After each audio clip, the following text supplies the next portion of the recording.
What's up everyone, Patrick here, welcome back. And in this example, what we're gonna do is we're gonna find an irrational number as an exact value between 2 over 3 and 4 over 5. So remember, an irrational number, it can't be written as a fraction of integers. And an irrational number, it's always going to have a decimal expansion that doesn't terminate and doesn't repeat a sequence. And when we have a irrational number as an exact value, what that usually means, or pretty much always means, is it's either going to be in terms of like pi or Euler's number, or it's going to be the square root or the nth root. Let's just leave a square root though, of an integer, right? An exact value is usually going to be in this kind of format. So like 10 pi, for example, is an exact value, or 10 root 2 is an exact value. And we're not going to be working with this. We're going to be working with this over here. Now, I mentioned this when we talked about the categories of numbers. The square root of an integer, really the nth root of an integer, but again, we're going to keep it as a square root for this example. The square root of any integer is going to give you one of two results. It's either going to be an integer, if this integer here is a perfect square, then the square root of a perfect square would give you an integer, or it's going to be an irrational number. And so this irrational number that we're going to find between 2 over 3 and 4 over 5, it's going to be the square root. It's going to be in terms of the square root of some kind of integer that's not a perfect square, right? So the way I'm going to do this is this irrational number, let's say it's just n. Right? This is going to be the irrational number that we're finding.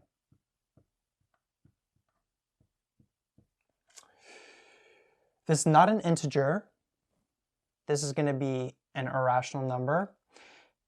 So this irrational number has to be between 2 over 3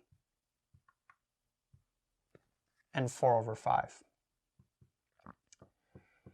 And we're going to have this in that square root format. So what we have to do is we have to actually take these two boundaries and convert them to be in terms of square roots. So this 2 over 3, what we can say is this is the same as the square root of 4 over 9.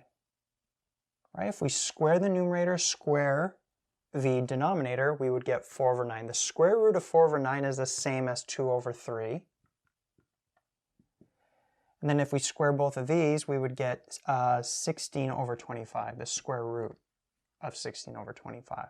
So this and this are the exact same thing here, right? And we're assuming that the square roots here are going to be the positive values, because this could be plus or minus, but we're just dealing with the positive case over here.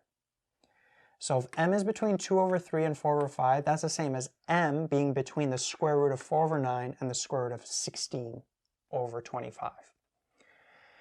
And so now from here, what we want to do is we want to further convert these so they have the same denominator. So if we take 4 over 9 and 16 over 25, what's the common denominator between these? Well, if we multiply both of these together, we would get 225. Right, so we took this, multiplied it by 25, multiply the top by 25, so we'd have 100. Multiply this by 9, multiply this by 9, so we'd have 144. So 4 over 9 is the same as 100 over 225. 16 over 25 is the same as 144 over 225. So what we can do here is we could further write this inequality as 100 over 225 and this as 144 over 225. All right, so if you took the square root of this, you would end up with 4 over 5. If you took the square root of this, you'd end up with 2 over 3. Right? Hopefully it's making intuitive sense of what we're doing here. And so now, this becomes a lot better to work with, because what I'm going to do now is I'm actually going to take this square root and I'm going to distribute it, quote unquote, to the numerator and denominator for both of these fractions. Now, why am I doing that? And I'll show why in a sec. All right, this and this are the exact same thing. Basically, if you have the square root of a fraction, like we have here, we can write this as the square root of the numerator over the square root of the denominator. That's a mathematical property. That's what I applied to here. So remember this left side, all of these values, they're all the same. They're all equaling 2 over 3, and all these values on the right side, they're still all equaling 4 over 5. And what I'm going to do here is, notice the root 225, it's constant in both, and root 225 is 15. And I'm going to leave the numerators as is. So this irrational number that we're finding has to be in between these. Remember, this is the same as this. This is still the same as that, right? Square root of 100 is 10. 10 over 15 is 2 over 3. Square root of 144 is 12. 12 over 15 is 4 over 5. Another thing we could have done is we could have just found the common denominator between these, which would be 15. So we'd have 10 over 15. And then 12 over 15. And then square these and get this same result here. So whichever way you go about it, you want to get to this format. And the reason why is because now what we can do is we can take this rational number that we're finding and we're going to make it over 15. We have a common denominator here. And so the value that's going to go up here has to be the square root of an integer between 100 and 144. Right? Notice that these are two fractions with the same denominator. So in order to get a fraction between these two fractions, the numerator has to be between these two numerators. And so what you want to do is we can pick the square root of any integer between 100 and 144. So like the square root of 101, you just have to make sure that that square root is not going to give you an integer. And actually between 100 and 144, the only value that would give you an integer if you square root it is 121. And so really, there's a lot of different irrational numbers we could pick. We can pretty much pick any value between 100 and 144, any integer between 100 and 144 besides 121. Because the square root of 121 is going to give us 11, and 11 over 15 is not an irrational number. But any other number, any other integer, the square root of that integer is going to be irrational because it's not going to be an integer. The square root of any other number between 100 and 144 besides 121, the square root of that is not going to be an integer, so it's going to be irrational, as we showed before. And so there's a bunch of answers we could give. This is one answer, the square root of 101 over 15.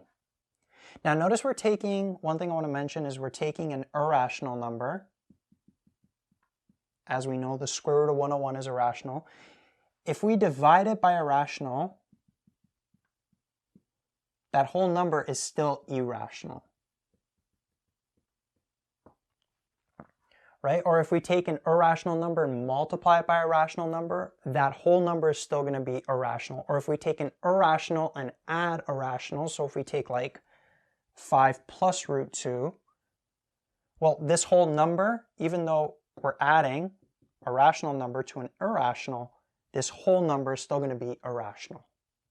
Or 5 minus root 2. That whole number is still going to be irrational.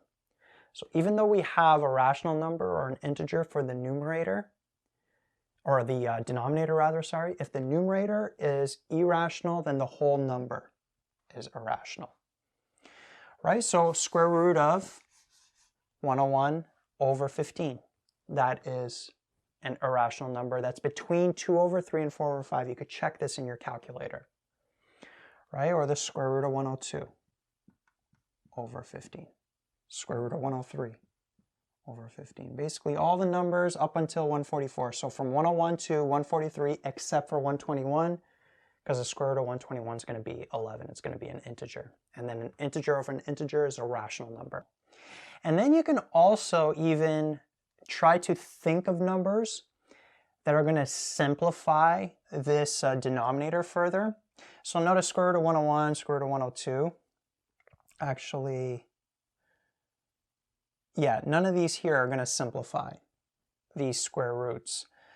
But if we picked, let's say, the square root of 125 over 15. Notice the square root of 125, we could rewrite that as a square root of 25 times the square root of 5